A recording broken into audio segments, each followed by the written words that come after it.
आफादगिरि मानगेरे उमेश मुसाहारि गेलेमु मेलाव बाहाय आलासि हिसाबै नुजाफैनाय दुलाराय बर' फरायसा आफादनि गाहाय नेहाथारि अनिल बसुमतारी आरो फुंखा सुबुं हिसाबै गाहाय नुजाफैनाय डॉक्टर अजित बर' हस्लायाव BA कलेजनिबो प्रिन्सिपाल आरो बिथाङा गुरुदेव कालीचरण ब्रह्म ट्रास्टनिबो चेयारमेन साहित्य एकाडेमी बान्था मोनगिरि बाव नुजाफैनाय सानथ्राइसुलि दुलाराय बर' फरायसा आफादनि आफादगिरि मुसे दीपक बसुमतारी UPPLनि जिला आफादनि आफादगिरि मानगेरे दीपेन बर' लोगोसेयैनो बेवहाय नुजाफैनाय दुलाराय बर' फरायसा आफादनिनो गुबुन गुबुन बिबानाव थानानै खामानि मावबोनाय दैदेनगिरि बिथांमोन जौसाङाव जिरायनाय ओनसोलनि जिल्लानि मानगोनां सानसुमै दैदेनगिरि बिथांमोन आरो बे मेलाव नुजाफैनाय अनजालु फरायसाफोर आरो बिथांमोननि गार्जेन आरो रायजो राजाफोर गिबियावनो आङो खेमा बिबाय गुबुन आलासिफोरनि खाथियाव जे आङो दानो 12:30 जाब्लानो बिनिफ्राय ओंखारलांनांगोन मानो होननानै बुङोब्ला भारतनि हादोरगिरिनि जि बिसायख'थि जानो थांगासिनो दङ बेवहाय NDAनि BJPनि थिसनजानाय बिजाथि हिसाबै द्रौपदी मुर्मु बिथाङा दा आसामाव दंफैयो 4:30 रेडिसन ब्लुआव जोंनि एलायन्स पार्टनारफोरनि MLA दैदेनगिरिफोरजों बिथाङा सावरायो दा बावहाय आं नुजाहैनांगौ दिनै बे हाबाफारियाव हाबफैनो मोननानै आं जोबोद गोजोननाय मोनदों मानो होननानै बुङोब्ला बर' बिजोंनि जायफोरनाखि मेट्रिक परिखा होदों बिथांमोननि गेजेराव बाक्सा जिल्लानि आथिखाल तामुलपुर जिल्ला जाबाय नाथाय दुलाराय बर' फरायसा आफाद हिसाबै दाबो बाक्सा जिल्ला हिसाबैनो दङ कुमारिघाटा EN एकाडेमिनिफ्राय अनजालु फरायसा दीपक बर'आ 97% 97% मार्क्स लाखिनानै बयनिफ्रायबो हाइस्ट मार्क लाखिनो हानाय सासे बर' फरायसा जानो हादों नाथाय खाफाला एसे गाज्रि होनांगोन जे थांनाय समफोराव 96, 96.6, 97 आनो थाङाखैमोन जायफोरनाखि टप 10 आव थांदोंमोन देग्लाय जोंनि बर' बिजोङाव 97% मोनहैनाय समाव आसामनि टप 10 मोनग्राफोरनि गेजेराव लवेस्ट पार्सेन्टेजआनो 98 बे कारनाव बिथाङा टप 10 आव थांनो हायाखै नाथाय जानो हागौ बेसेबां टप 10 आव बर' आसामिस आरो गुबुन गुबुन मिडियामनिफ्राय गासै आसामाव थांदों जोंनि दीपक बर'आ गुन एबा मानदण्ड बिथिङाव बिथांमोननि गोबांनिख्रुइबो जौसिन आरो साबसिन जानो हागौ मानो होनबा टप्पार मोननाय मोनैया माखासे टेकनिकेल खोथा थायो जे बबेबा मार्क्सफोरा जेसेबां मोननांगौमोन बबेबा साबजेक्टआव फाइनफोरखौ खमायलांदों बेफोरनि थाखायबो टप्पार मोनाखै दा जियानो जा जायफोर फरायसाफोरखौ दिनै बरायगोन high school leaving certificate matric आनजादाव जायफोरनिखि टप 10 दुलाराय बर' फरायसा आफादनि सार्भेयाव थांदों बे जाहैबाय 12 सान हायर सेकेन्डारि आर्ट्सआव गासै 11 सान हायर सेकेन्डारि साइन्सआव 15 सान आरो हायर सेकेन्डारि कमार्सआव गासै 10 सान तारमाने नैजिबा 30 ब्रैजिस्निसा फरायसाफोरखौ बेवहाय बरायनो ओंखारदों जाय बिथांमोना बर' मिडियामनि फरायसामोन आरो बिथांमोनानो बे जिल्लानि सिङाव टप 10 पजिशन लाखिनो हादों दुलाराय बर' फरायसा आफादनि सार्भे मथे। दा नोंथांमोननि बाक्सायाव गासै मेट्रिक आनजादखौ होदोंमोन 4,429 फरायसाफोरा उथ्रिसार जानो हादों 3,032 फरायसाफोरा। तारमाने बेनि गेजेरावबो फेल जादों 1,396 तारमाने 1,392 फरायसाफोरा फेल जादों। दा जायफोर पास जालांदों बिसोरखौ जोङो फंसे फंनै बाख्नायनानै थुलुंगा होनानैनो जों थानो हायो। नाथाय जायफोर फेल जादों दा फरायसालिफोरनि फोरोंगिरिफोरनि चेलेन्जआ बेवहायसो जे जायफ्रा फेल जादों बिसोरखौबो आरोबाव जोङो नेक्स्टआव पास खालामफिननायनि माबायदि मोनसे प्रिपारेसनखौ जोङो खालामनो गोनां जायो। नाथाय भारतबर्षआवनो मोनसे समाव सोलोंथाइ बिथिङाव मा जादोंमोन, बोरै गथ'खौ फार्स्ट डिभिजन जानो हायो, बोरै गथ'खौ हाई सेकेन्डारिसिमाव पास खालामनो हायो, बोरै टपार खालामनो हायो, बोरै पास जानो हायो, बेनि थाखाय जोङो नाजानाय जायो। फोरोंगिरिफ्राबो बे टारगेटखौनो लायोमोन, फरायसाफोर बेखौनो लायोमोन, एबा जोंनि गार्जेनफोर बेखौनो लायोमोन। आरो लोगोसे जोंनि माहारियारि आफादफोर दुलाराय बर' फरायसा आफाद, बर' थुनलाइ आफादफोराबो टारगेटआ मा, फार्स्ट डिभिजनाव बेसेबां पास खालामनो हायो, सेकेन्ड डिभिजनाव बेसेबां पास जायो, थार्ड डिभिजनाव बेसेबां खालामो। जों नाथाय फेल जानाय फरायसाफोरखौ लानानै बाराद्राय सिन्था खालामामोन। कारण पास जानाय फेल जानाया फेल जाखांनायनि उनावहाय बै फरायसानि सायावनो जोङो दायखौ हगारनानै दोनजोबोमोन। नाथाय आथिखाल बे भारतबर्षआवनो माखासे मिशन सोलिदों एडुकेसनाव, जायफोरनाखि फेलियर जादों, फ्लप जादों, बबेबा आनजादाव फेल जादों, बिसोरखौ सुपार 50 लाबोनायनि मोनसे मिशन दा भारतबर्षआव सोलिगासिनो दं।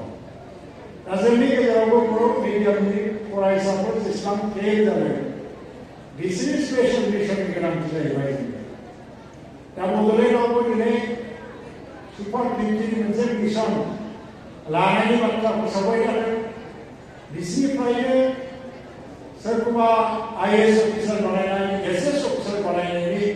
स्पेशल इनिशिएटिभनि बाथ्रा बुंगासिनो दङ। बा जों जाथि बा माहारिखौ नायग्रा आफादफोरा दिनै फेल जानाय गथ'फोरखौ पास खालामफिननायनिबो मोनसे स्पेशल मिशन जोंनो नांगौ जादों।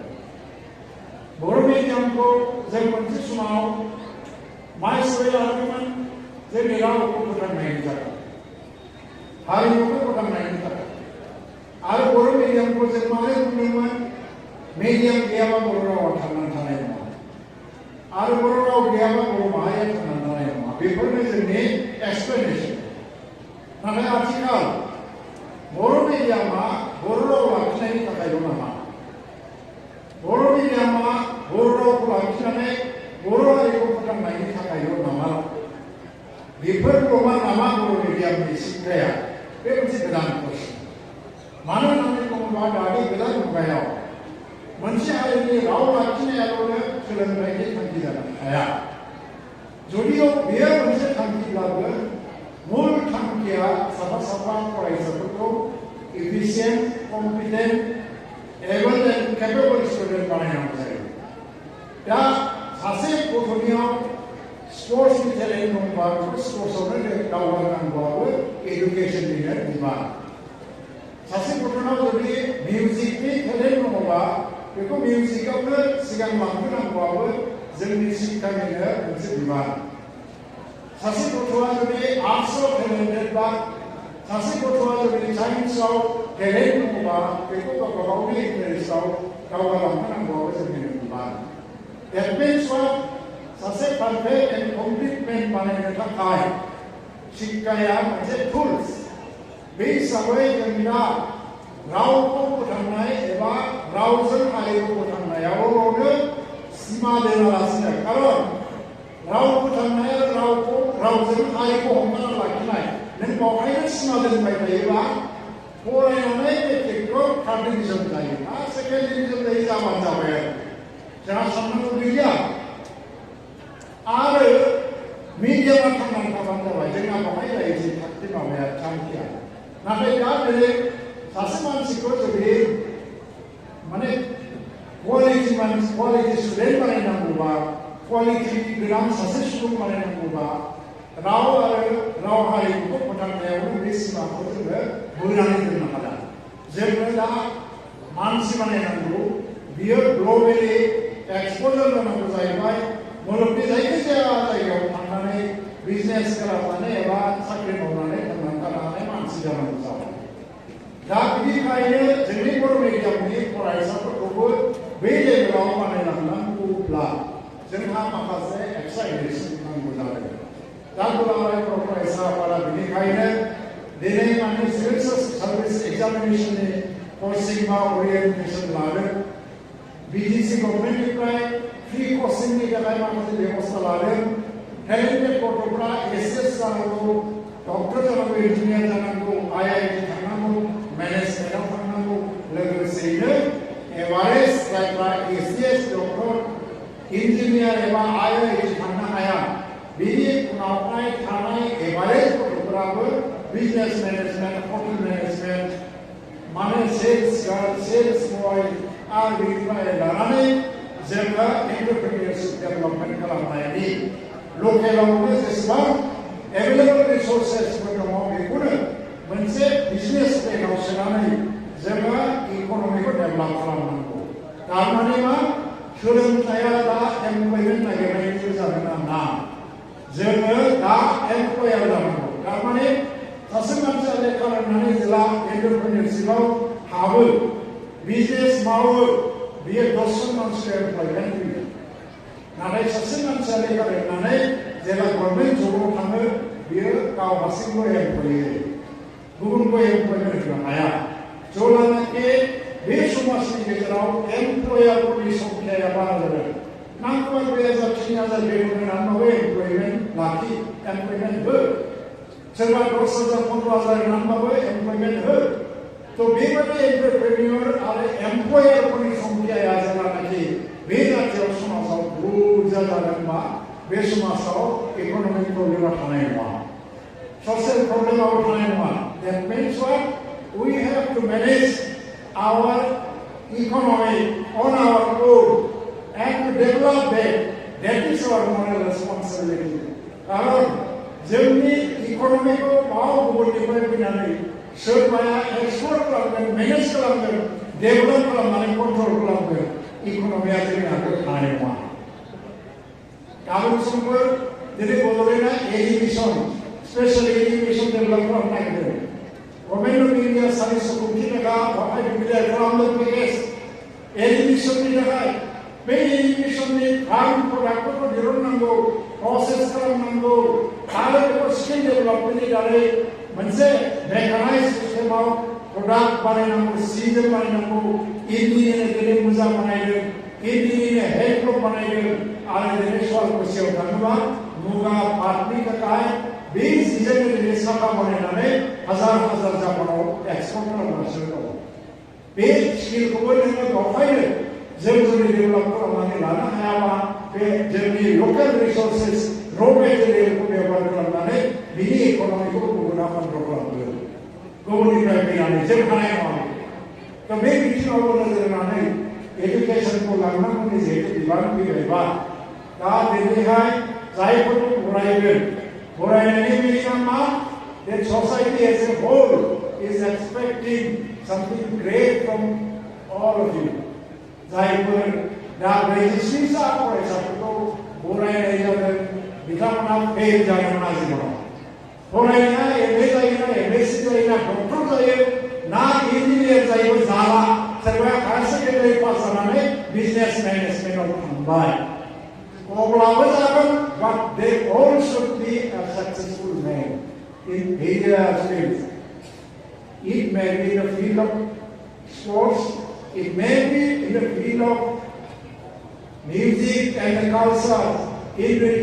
the field of the agriculture, in the field of the entrepreneurship, in the field of business and the service. So I ask you, the successful consider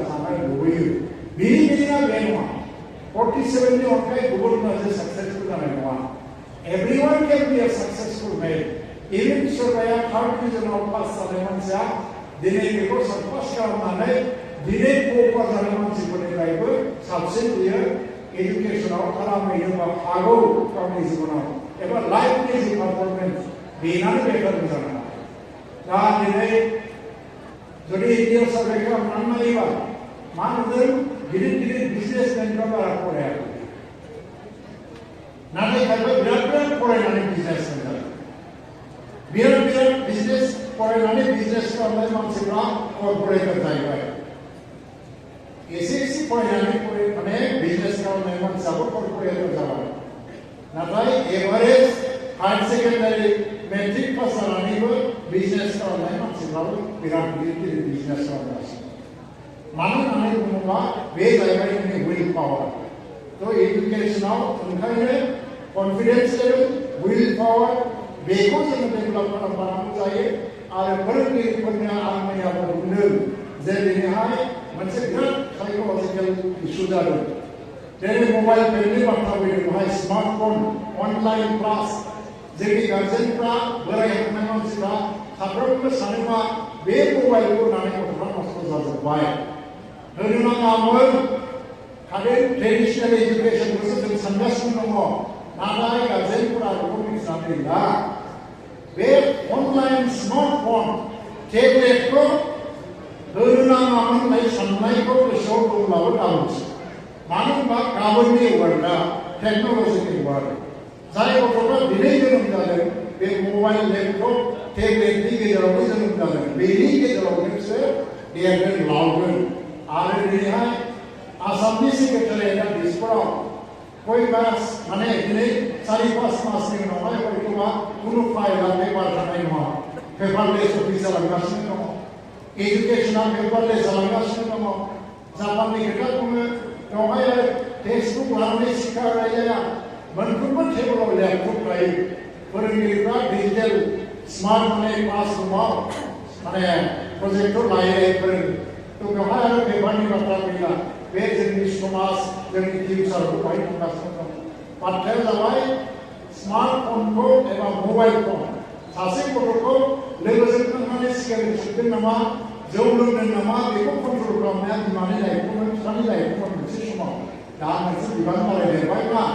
एक स्मार्टफोन है laptop एवं tablet को उनका का जो wire ना नजाम वायर देखो दिखा रहा हूँ मुझे दिमाग से पारे रहता है जब देखो ना रानी से नहीं होना देखो काम से नहीं होना है तो हम देखने को ना कुंबाई और वही दिल्ली के मसल बनाए कोई सपने का निकाय ऑनलाइन है वो साथ में उठाकर